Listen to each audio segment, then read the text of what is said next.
بسم اللہ الرحمن الرحیم۔ اللہ تبارک و تعالیٰ کے نام سے شروع جو بڑا مہربان اور نہایت رحم کرنے والا ہے۔ اسلام کے ہر دور میں مسلمانوں پر طرح طرح کے ظلم و ستم کیے گئے اور مسلمانوں کو اللہ تبارک و تعالیٰ کی ذات اور ایمان سے دور کرنے کی ناکام کوششیں کی گئی، لیکن جو سچا مسلمان ہوتا ہے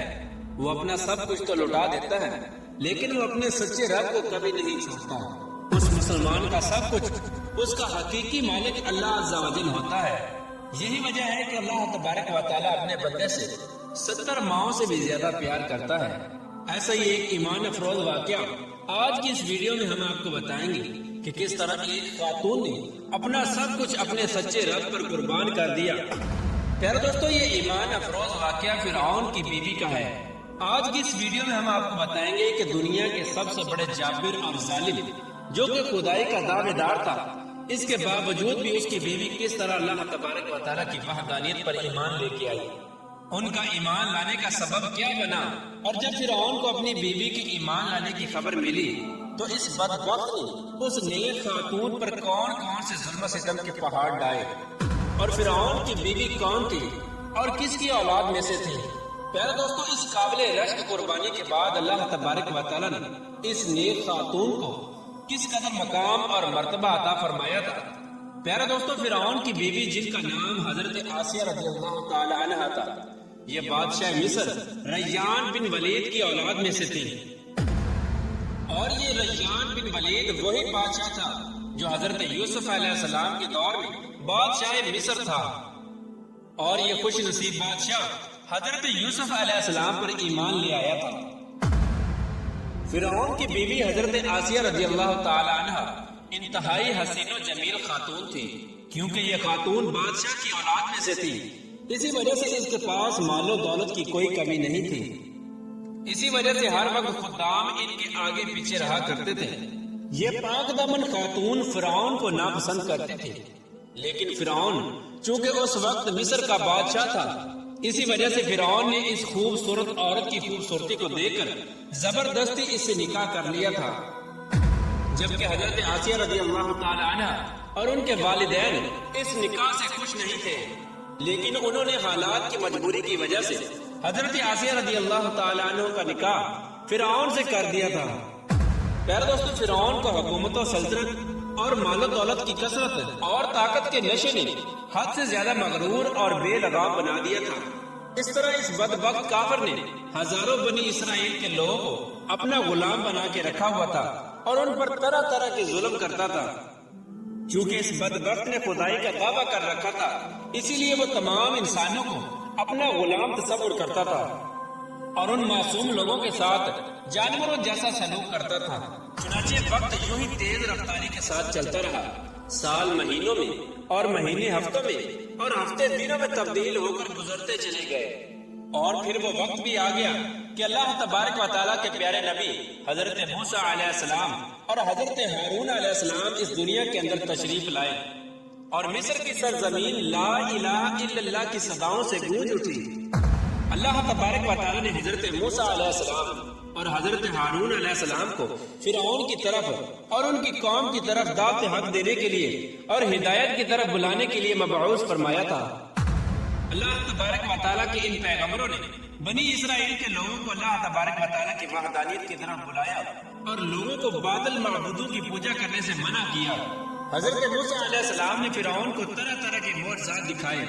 لیکن اس کے باوجود بھی یہ لوگ کفر اور سرکشی پر اڑے رہے اور اللہ تبارک و تعالیٰ کی وحدانیت کا مسلسل انکار کرتے رہے۔ اس کے باوجود بھی حضرت موسیٰ علیہ السلام فرعون کو اور بنی اسرائیل کے بدبخت لوگوں کو دعوت حق دیتے رہے۔ جب فرعون حضرت موسیٰ علیہ السلام کی اس تبلیغ سے تنگ آ گیا تو فرعون نے یہ خیال کیا کہ کیوں نہ موسیٰ علیہ السلام کو لوگوں کے سامنے جھوٹا ثابت کیا جائے۔ چنانچہ فرعون نے حضرت موسیٰ علیہ السلام کو جھوٹا ثابت کرنے کے لیے ایک خاص دن مقرر کیا، جس دن مصر کے اندر بہت بڑا میلہ لگتا تھا اور جس میلے کے اندر کثیر تعداد میں لوگ جمع ہوتے تھے۔ چنانچہ فرعون نے مصر کے تمام بڑے بڑے جادوگروں کو بلایا اور حضرت موسیٰ علیہ السلام کو جھوٹا ثابت کرنے کا کہا۔ چنانچہ جب وہ میلے کا دن آیا تو ایک وسیع و عریض میدان سجایا گیا، اور ادھر فرعون اپنی فرعونیت کے نشے میں مخمور ہو کر اپنے عالی شان تخت پر جا بیٹھا اور سلطنت کے کونے کونے سے بلائے گئے بڑے بڑے جادوگر بھی جمع ہو چکے تھے، اور اس طرح ہزاروں افراد کا مجمع بھی جمع ہو چکا تھا، اور یہ حق اور باطل کا عظیم ترین معرکہ تھا جس کو دیکھنے کے لیے بے شمار لوگ جمع ہوئے تھے۔ اور ادھر اللہ تبارک و تعالیٰ کے سچے نبی حضرت موسیٰ علیہ السلام اور حضرت ہارون علیہ السلام بھی تشریف لا چکے تھے، اور حضرت موسیٰ علیہ السلام کے چہرے انور پر جل و جلال نظر آ رہا تھا۔ چنانچہ اس عظیم معرکے کا آغاز ہوا، اور جادوگروں نے فرعون کی عزت کی قسم کھا کر اپنے جادو کی لاٹھیاں اور رسیاں پھینکنی شروع کر دی، تو وہ لاٹھیاں اور رسیاں ایک دم سے سانپ بن کر پورے میدان کے اندر دوڑنے لگی۔ ان سانپوں کو دیکھ کر پورے مجمع کے اندر خوف و ہراس پھیل گیا،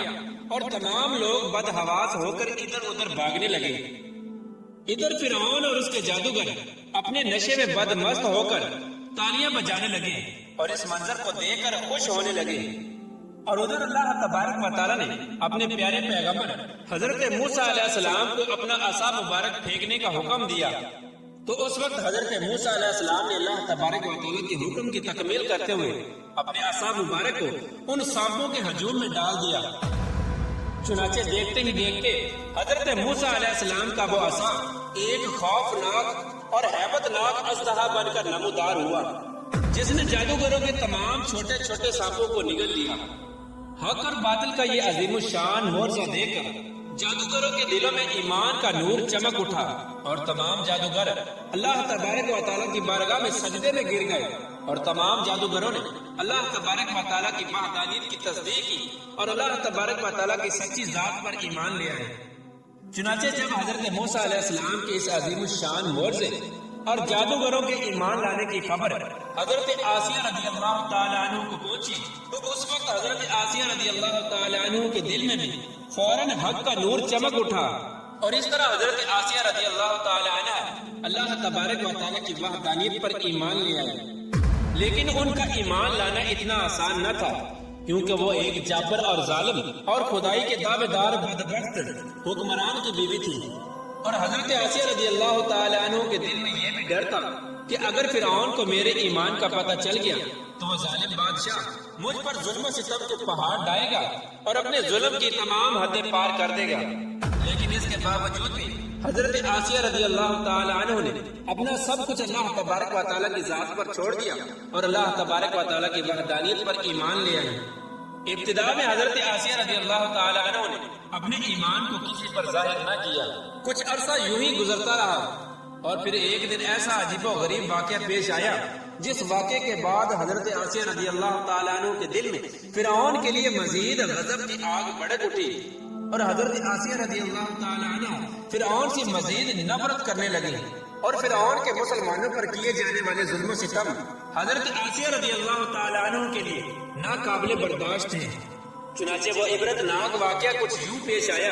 کہ فرعون کی بیٹی کی ایک خادمہ تھی جو فرعون کی بیٹی کے سر میں کنگھی کیا کرتے تھے۔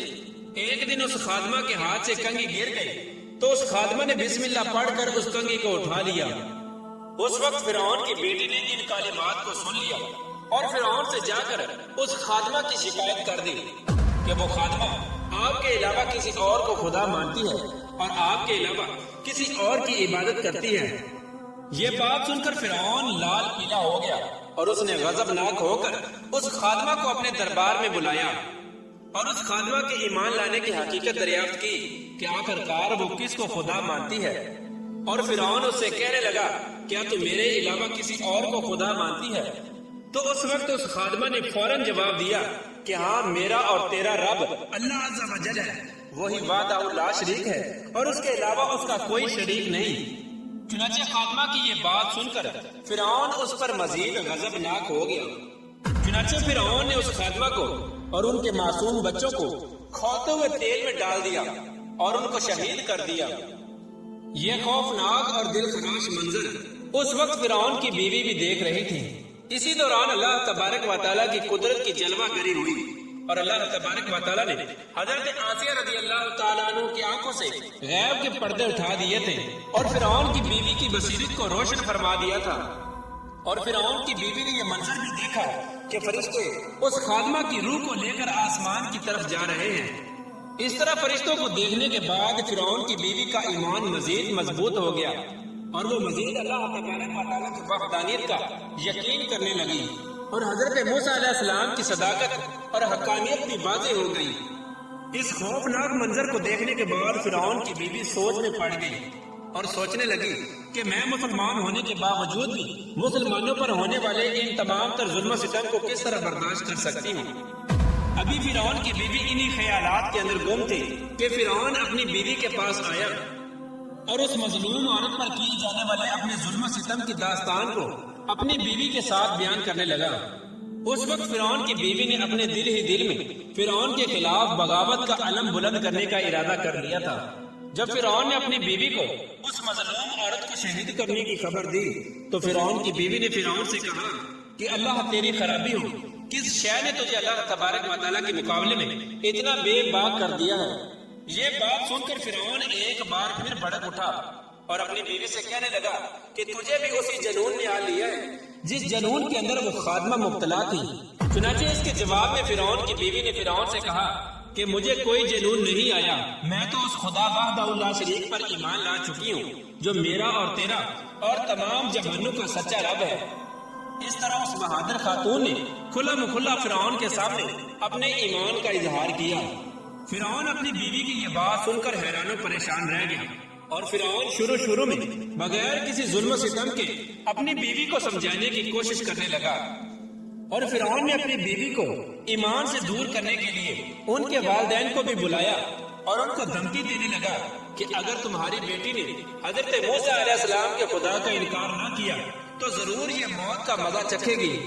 چنانچہ حضرت آسیہ رضی اللہ تعالیٰ عنہ کے والدین نے تنہائی کے اندر حضرت آسیہ رضی اللہ تعالیٰ عنہ کو سمجھانے کی کوشش کی، لیکن حضرت آسیہ رضی اللہ تعالیٰ عنہ کا ایمان چونکہ مضبوط ہو چکا تھا، اسی وجہ سے انہوں نے ان کی بات ماننے سے انکار کر دیا، اور حضرت آسیہ رضی اللہ تعالیٰ عنہ اپنے والدین سے کہنے لگی کہ میں اللہ تبارک و تعالیٰ کی وحدانیت کا انکار نہیں کر سکتی، بے شک وہ سچا رب ہے۔ چنانچہ جب فرعون کا یہ حربہ بھی ناکام ہو گیا تو اس وقت فرعون نے اپنی بیوی کو طرح طرح کی اذیتیں دینے کا فیصلہ کیا تاکہ یہ اپنے ایمان سے دور ہو جائے اور مجھ کو خدا ماننے لگے۔ پیارے دوستو، روایات میں آتا ہے کہ فرعون کے حکم سے حضرت آسیہ رضی اللہ تعالی عنہ کو طرح طرح کی اذیتوں کے اندر مبتلا کر دیا گیا، حتیٰ کہ حضرت آسیہ رضی اللہ تعالی عنہ کے ہاتھوں اور پاؤں میں میخیں لگا کر دھوپ کے اندر سورج کی طرف رخ کر کے لٹا دیا گیا، اور آپ کے سینے کے اوپر چکی کا 12 بھرکم پتھر رکھ دیا گیا تاکہ آپ ہل نہ سکے۔ لیکن ان تمام تر تکالیف اور مصائب کے باوجود بھی حضرت آسیہ رضی اللہ تعالی عنہ کے ایمان کے اندر ذرہ برابر بھی کمی نہ آئی، بلکہ ان تمام تر تکالیف کے باوجود بھی آپ کے ایمان کے اندر مزید اضافہ ہوتا چلا گیا۔ چنانچہ جب فرعون نے ان تمام تر تکالیف کے بعد اپنی بیوی سے ایمان سے پھرنے کا کہا تو حضرت آسیہ رضی اللہ تعالی عنہ نے بڑا ہی ایمان افروز اور ایمان کو تازہ کر دینے والا جواب دیا، جس سے فرعون کا گھمنڈ خاک میں مل گیا، اور فرعون حضرت آسیہ رضی اللہ تعالی عنہ کے ایمان اور ہمت کے آگے گھٹنے ٹیکنے پر مجبور ہو گیا۔ چنانچہ حضرت آسیہ رضی اللہ تعالی عنہ نے ارشاد فرمایا، اے دشمن خدا اور ظالم انسان، تو میرے وجود پر تو قادر ہو سکتا ہے، لیکن میرا دل اللہ تبارک و تعالیٰ کی پناہ میں ہے۔ اگر تو میرے جسم کے ہر حصے کو بھی کاٹ دے تب بھی میرا عشق اور ایمان اللہ تبارک و تعالیٰ کی بارگاہ میں بڑھتا چلا جائے گا۔ اسی دوران جب حضرت آسیہ رضی اللہ تعالی عنہ پر ظلم و ستم کے پہاڑ گرائے جا رہے تھے، حضرت موسیٰ علیہ السلام وہاں سے گزرے تو حضرت موسیٰ علیہ السلام سے حضرت آسیہ رضی اللہ تعالی عنہ نے پوچھا، کیا میرا رب مجھ سے راضی ہے؟ تو حضرت موسیٰ علیہ السلام نے ارشاد فرمایا، اے آسیہ رضی اللہ تعالی عنہ، آسمان کے فرشتے تیرے انتظار میں ہیں اور اللہ تبارک و تعالیٰ تیرے ایمان اور تیرے کارناموں پر فخر فرماتا ہے۔ آپ اللہ تبارک و تعالیٰ کی بارگاہ میں سوال کریں، آپ کی ہر حاجت پوری کی جائے گی۔ اس وقت حضرت آسیہ رضی اللہ تعالی عنہ نے اللہ تبارک و تعالیٰ کی بارگاہ میں یہ دردناک دعا کی، اے میری پروردگار، میرے لیے اپنے پاس جنت میں ایک گھر بنا اور مجھے فرعون اور اس کے ظلم سے نجات دے اور مجھے ان ظالموں سے نجات بخش۔ ادھر جب فرعون نے حضرت آسیہ رضی اللہ تعالی عنہ کو ایمان سے دور کرنے کی تمام تر کوششیں کر لی اور ہر کوشش کے اندر ناکامی کا سامنا کرنا پڑا، تو اس وقت فرعون نے حضرت آسیہ رضی اللہ تعالی عنہ کو شہید کرنے کا فیصلہ کر لیا، اور آخری حربے کے طور پر فرعون نے اپنے کارندوں سے کہا کہ ایک بہت بڑی چٹان لے کر آؤ، اگر یہ چٹان دے کر اپنے ایمان پر قائم رہتی ہے تو یہ چٹان اس پر گرا دینا، اور اگر یہ ایمان سے پھر جاتی ہے تو پھر یہ میری بیوی ہے۔ پیارے دوستو، اس خوفناک منظر کے وقت جہاں ایک طرف زندگی ہے اور دوسری طرف موت کھڑی ہے، تو اس وقت حضرت آسیہ رضی اللہ تعالی عنہ نے آسمان کی طرف نگاہ اٹھا کر دیکھی تو جنت کے اندر اپنا سفید موتیوں والا محل نظر آیا، جس سے آپ کا ایمان مزید بڑھ گیا،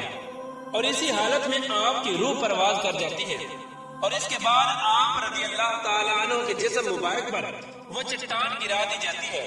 اور وہ چٹان ایسے بدن پر گرتی ہے جس میں روح نہیں ہوتی۔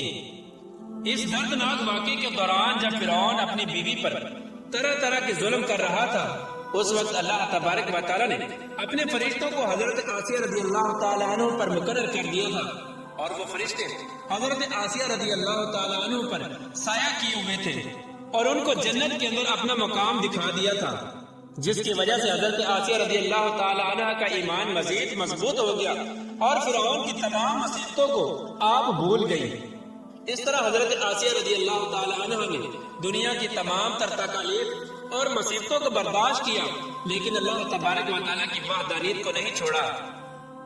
اور پھر اللہ تبارک و تعالیٰ نے حضرت آسیہ رضی اللہ تعالی عنہ کو وہ مقام عطا فرمایا جو مقام آج تک کسی کو نہیں ملا۔ حضرت آسیہ رضی اللہ تعالی عنہ